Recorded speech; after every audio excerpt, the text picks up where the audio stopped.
Hey guys, GameBoy3800 here once again, and I am giving you some more unboxings. I realized before that the camera always seemed grainy when I used the camcorder here, and hopefully I fix that with a new lighting thing up here. And yeah, we're just going to be unboxing some items that came in today. This is not something that came in today, but it is something I should mention because this is a Ripjaws 4 DDR4 memory card, 2800 megahertz, 4 gigabytes. It's dead. I'm not entirely sure how it died, but it's no longer with us. And that is the reason for one of these items. And I'll get right back to you as soon as I get my razor blade. I always forget something in these videos. Found one. And I've also gone ahead and shut off the top fan since it's not too hot in here. So, we're going old school, opening the items on the box. Well, on camera, whatever, you know what I mean. I hope. That's one open.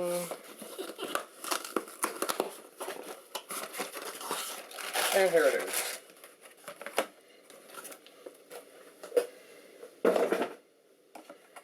This is a Mushkin 4GB DDR4 memory card. Mushkin's a good company. I've used their memory before in many client builds, so they're a good trusted brand. And it's 2800 megahertz. It's got the exact same memory timings, so I should, in theory, be able to keep it on the exact same what do you call it? I don't know what you call it. XMP profile. So here's what it looks like. 4 gigabytes. It has the timings there. And then here's this 4 gigabyte. It also has the timings there. And they're both the exact same voltage. So yay! I shall keep the Mushkin aside and get onto the main item in this unboxing, I guess. And it's what's in the title. It's what you came to see. So, cut the tape.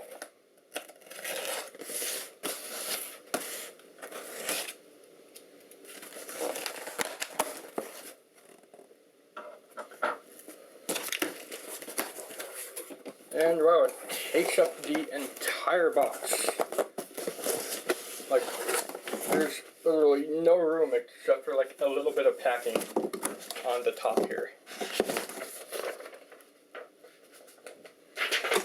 And this also came from Newegg, but it's not in the Newegg box. I wonder why. Doesn't matter, because this here is the gigantic box of the Amp Extreme Edition of the Zotac GTX 980 Ti. I have never seen a graphics card box this big. In fact, I will go and get the Hall of Fame box and show you how much size difference there is. Alright, here's the outer shell of the box for the Hall of Fame LN2 edition. An incredibly rare box because of 1 of 100 ever made. But you can see the immense size difference that the Zotac has. It is this much taller and that much wider. It's a huge box. I don't know why it's so big. If I am correct, it's not that much bigger. In fact, it might even be smaller than the Hall of Fame edition. So what gives with the giant box? I guess we will find out in this unboxing.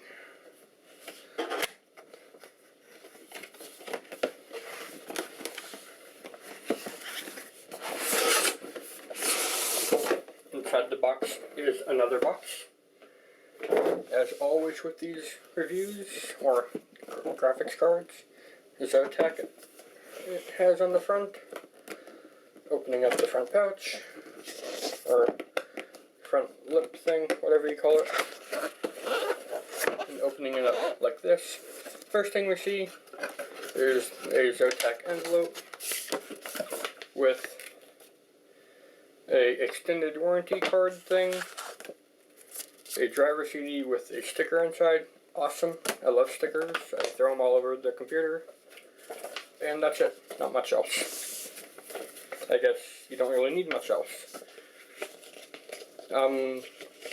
The CD, I'm pretty sure, has the Zotac overclocking software.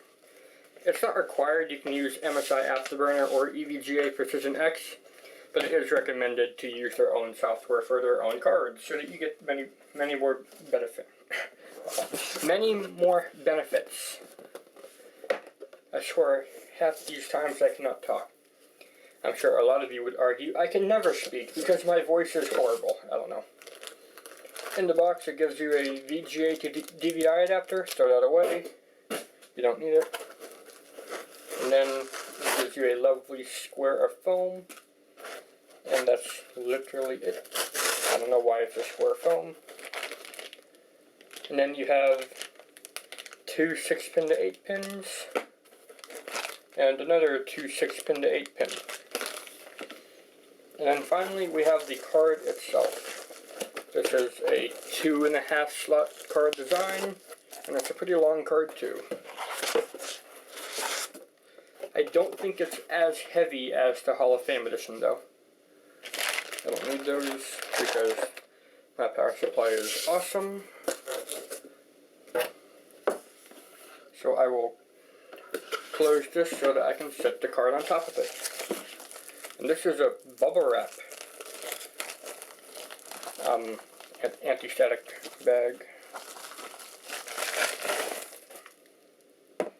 And this card is massive. Not quite as long as the Hall of Fame edition though, but it is still quite large. It's got a sticker, much like the MSI R9390X, freeze technology, or twin or zero frozer technology, simply meaning that when it's in low use or idle, those fans don't spin up at all. And that's pretty sweet. Keeps it nice and quiet when you're not doing anything. The fan blades are also unique in the fact that they're double fan blades on each and every one. And these mini fan blades help reach into the center of the fan a little bit better. Because, as you see right now, without the mini fan blades, the top of the fan here, the circle, is called a dead zone, meaning you get no airflow there and it's wasted potential. With this, it gives it a lot more potential and it also makes it have a lot more airflow. The top of the card has your usual SLI fingers. Over here you have twin 8-pin power connectors and a pretty good looking, really rigid looking backplate. And it's called, it says, push the limit on the back here. And it's also pretty solid. And then it's got a power boost there to enable more power when overclocking. Always important. And this card has some pretty insane specs in terms of boost and stock clock. Stock clock is over 1200 megahertz and boost clock is 1355 megahertz. That is already a good overclock. And then I'm just wondering what this is going to have as the boost clock in reality. Because for the Hall of Fame edition, it had an advertised boost clock speed of 1314 megahertz, but in reality it gave me a 1417 megahertz boost clock. So I wonder what this thing will do. Maybe it will be much better and it should be the top card of my SLI system. That's what you should always do if you have a SLI system or Crossfire system. The card with the highest stock clock, like boost clock and all that, should be the top card because it will give you the best performance. And as you can see, 2.5 slot card. I feel this should benefit from a triple slot design, but you know, it would give it more rigidity, but whatever. This makes it more compatible for some mini ITX cases. And then the backplate wraps all around to the back part here.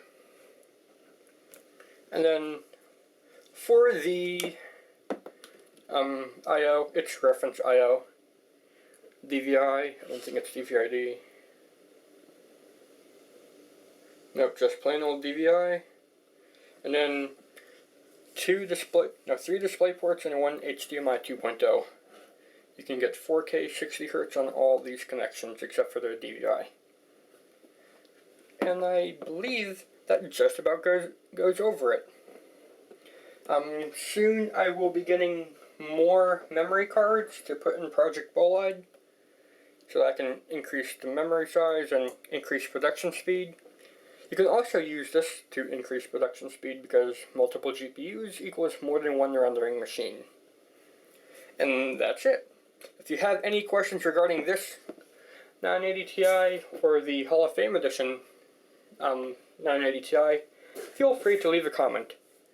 And I will be sure to get some good benchmark results up for comparing the Hall of Fame to the Extreme, and then giving you full benchmark results of them in SLI and overclocked. So please leave a like, favorite, comment, and subscribe if you want to see any of that. Thanks, see you next time.